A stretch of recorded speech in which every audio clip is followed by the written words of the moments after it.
तो लोकसभा चुनाव को लेकर सभी राजनीतिक पार्टियां अपने अपने उम्मीदवारों की लिस्ट जारी कर रही है। सीएम नीतीश कुमार ने भी अपनी पार्टी जेडीयू के सभी 16 उम्मीदवारों के नामों की घोषणा कर दी है।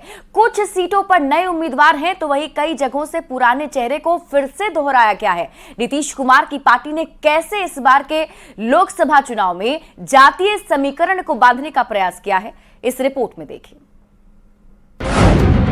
लोकसभा चुनाव की तैयारी, कौन किस पर भारी, इन दिग्गजों पर जेडीयू ने जताया भरोसा।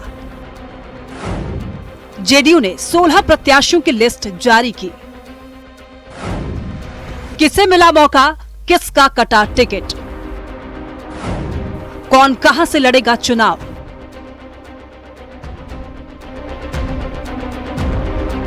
लोकसभा चुनाव की बिसात बिछ चुकी है। राजनीतिक पार्टियां इस रणभूमि में कूद चुकी है।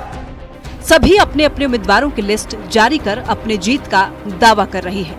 इसी कड़ी में सीएम नीतीश कुमार ने भी अपनी पार्टी जेडीयू के 16 उम्मीदवारों का ऐलान कर दिया है, जिसमें जातीय समीकरण को साधने की पूरी कोशिश की गई है। जेडीयू ने इनको दिया टिकट। शिवहर से लवली आनंद,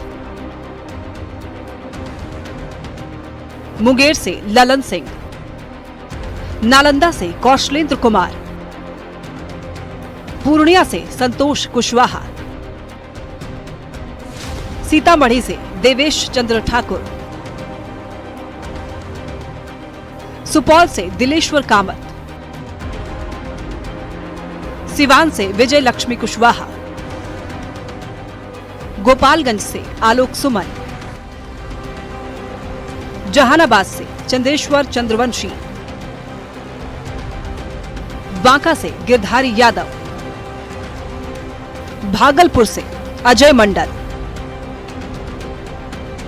वाल्मीकि नगर से सुनील कुमार, किशनगंज से मास्टर मुजाहिद,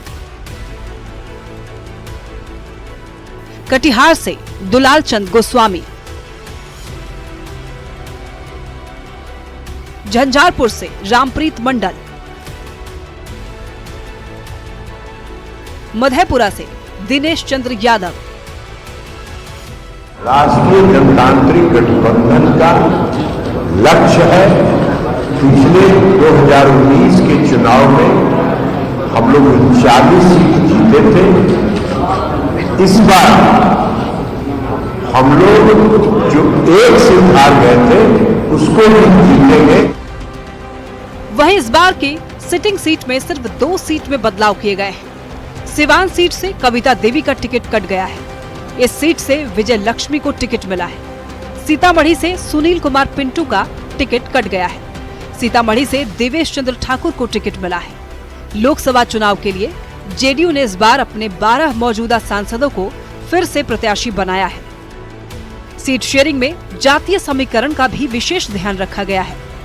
जेडीयू का जातीय समीकरण: पिछड़ा 6, अति पिछड़ा 5, सवर्ण 3, महादलित 1, अल्पसंख्यक 1। 16 में 11 ओबीसी और अति पिछड़ा समाज के लोग हैं, 1 मुस्लिम है, एक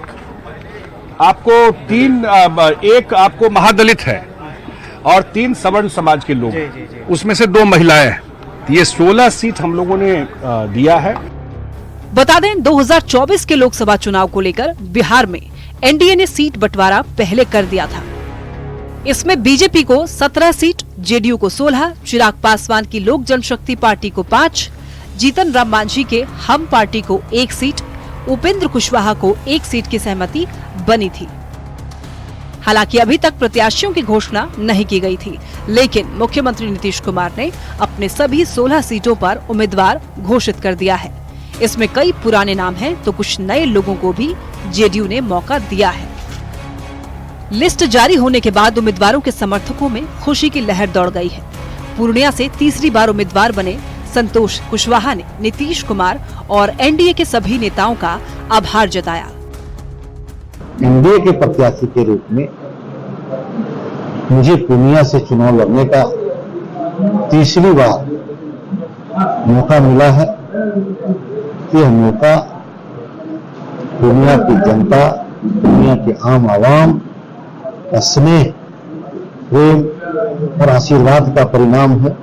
मुझे विश्वास है कि देश में एनडीए 400 सीट पार करेगी और दुनिया की जनता 4 लाख से भी अधिक मतों के अंतर से मुझे जिताएगी, ऐसा मेरा विश्वास है।